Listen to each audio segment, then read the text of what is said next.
Hello friends, ओम श्री गणेशाय नमः। जय श्री कृष्णा। आप सभी का स्वागत है आपके अपने यूट्यूब चैनल पर। फ्रेंड्स, आज हम आपको इस वीडियो में बताने जा रहे हैं सर्वपितृ अमावस्या के दिन पितृदोष से मुक्ति के लिए सुने जाने वाले गीता के 7वें अध्याय के महात्म्य के बारे में। फ्रेंड्स, वीडियो शुरू करने से पहले आपसे रिक्वेस्ट है, अगर आप हमारे चैनल पर नए हैं और आपने अभी तक चैनल को सब्सक्राइब नहीं किया है तो प्लीज़ सब्सक्राइब कीजिएगा चैनल को, साथ ही प्रेस कीजिएगा बेल आइकन को, जिससे नए वीडियो से रिलेटेड नोटिफिकेशन आपको तुरंत प्राप्त हो सके। और वीडियो पसंद आने पर वीडियो को लाइक और शेयर जरूर कीजिएगा ताकि सभी भक्तों को इस वीडियो का लाभ प्राप्त हो सके। और कमेंट बॉक्स में जय श्री कृष्ण जरूर लिखिएगा। श्री भगवान बोले, हे पार्थ, अनन्य प्रेम से मुझ में आसक्त चित्त तथा अनन्य भाव से मेरे परायण होकर योग में लगा हुआ तू जिस प्रकार से संपूर्ण विभूति, बल, ऐश्वर्य आदि गुणों से युक्त सबके आत्मरूप मुझको संशय रहित जानेगा, उसको सुन। मैं तेरे लिए इस विज्ञान सहित तत्व ज्ञान को संपूर्णतया कहूँगा, जिसको जानकर संसार में फिर और कुछ भी जानने योग्य शेष नहीं रह जाता। हजारों मनुष्यों में कोई एक मेरी प्राप्ति के लिए यत्न करता है और उन यत्न करने वाले योगियों में भी कोई एक मेरे परायण होकर मुझको तत्व से अर्थात यथार्थ रूप से जानता है। पृथ्वी, जल, अग्नि, वायु, आकाश, मन, बुद्धि और अहंकार भी इस प्रकार ये 8 प्रकार से विभाजित मेरी प्रकृति है। ये 8 प्रकार के वेदों वाली तो अपरा अर्थात मेरी जड़ प्रकृति है। और हे महाभाव, इससे दूसरी को जिससे यह संपूर्ण जगत धारण किया जाता है, मेरी जीव रूपा परा अर्थात चेतन प्रकृति जान। हे अर्जुन, तू ऐसा समझ कि संपूर्ण भूत इन दोनों प्रकृतियों से ही उत्पन्न होने वाला है और मैं संपूर्ण जगत का प्रभव तथा प्रलय हूँ, अर्थात संपूर्ण जगत का मूल कारण हूँ। हे धनंजय, मुझसे भिन्न दूसरा कोई भी परम कारण नहीं है। यह संपूर्ण जगत सूत्र में सूत्र के मणियों के सदस्य मुझ में गूंथा हुआ है। हे अर्जुन, मैं जल में रस हूँ, चंद्रमा और सूर्य में प्रकाश हूँ, संपूर्ण वेदों में ओमकार हूँ, आकाश में शब्द और पुरुषों में पुरुष तत्व हूँ।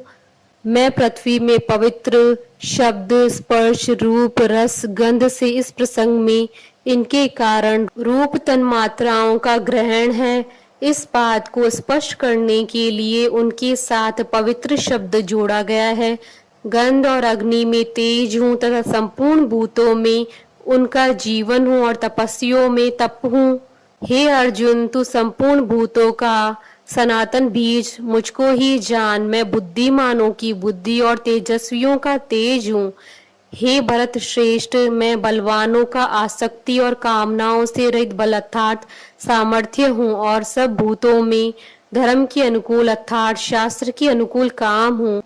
और भी जो सत्व गुण से उत्पन्न होने वाले भाव हैं और जो रजोगुण से उत्पन्न होने वाले भाव हैं, उन सबको तू मुझसे ही होने वाले हैं ऐसा जान। परंतु वास्तव में गीता के 9वें अध्याय के श्लोक में चौथा पांचवा देखना चाहिए। उनमें मैं और वे मुझ में नहीं है। गुणों के कार्य रूप सात्विक, राजस और तामस, इन तीनों प्रकार के भावों से यह सारा संसार प्राणी समुदाय मोहित हो रहा है। इसलिए इन तीनों गुणों से परे मुझ अविनाशी को नहीं जानता, क्योंकि यह अलौकिक अर्थात अति अद्भुत त्रिगुणमयी मेरी माया बड़ी दुस्तर है।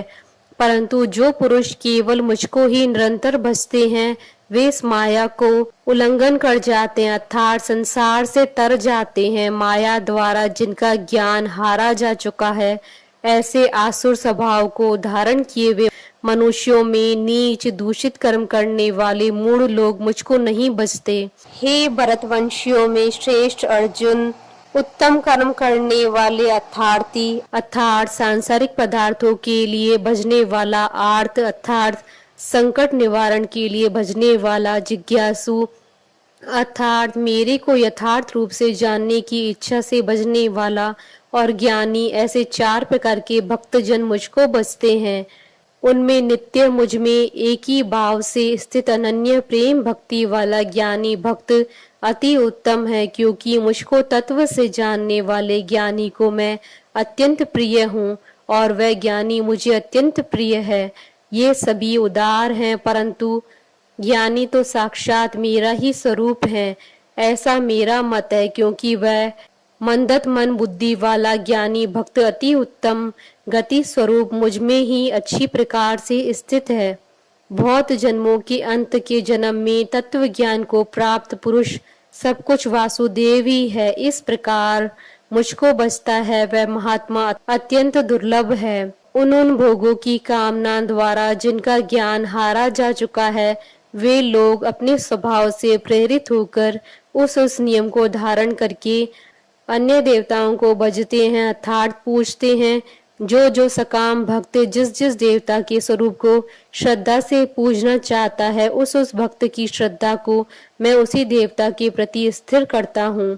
वह पुरुष उस श्रद्धा से युक्त होकर उस देवता का पूजन करता है और उस देवता से मेरे द्वारा ही विधान किए हुए उन इच्छित भोगों को निसंदेह प्राप्त करता है।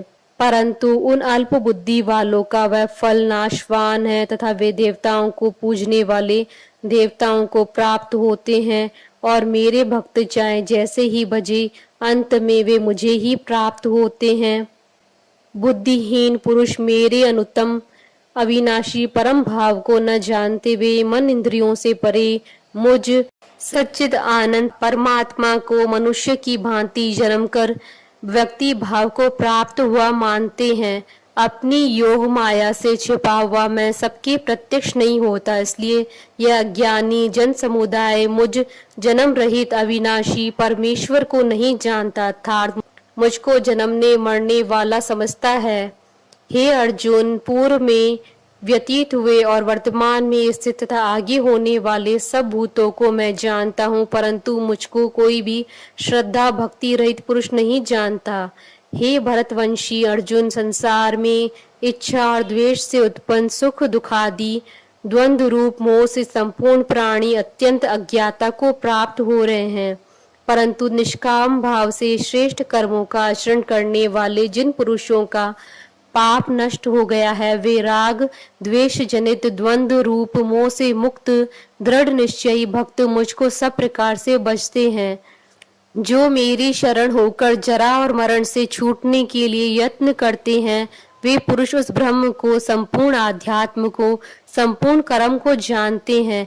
जो पुरुष अधिभूत और अधिदेव सहित तथा अधि यज्ञ सहित अर्थात सबका आत्मरूप मुझे अंतकाल में भी जानते हैं, वे युक्ति चित्त वाले पुरुष मुझे जानते हैं, अर्थात प्राप्त हो जाते हैं।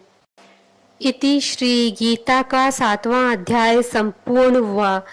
7वें अध्याय का महात्म प्रारंभ।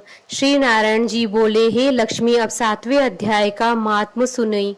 एक पटेल नाम नगर है जिसमें सुकंकण वैश्य रहता था। वह व्यापार करने को नगर के बाहर कहीं को जाता था।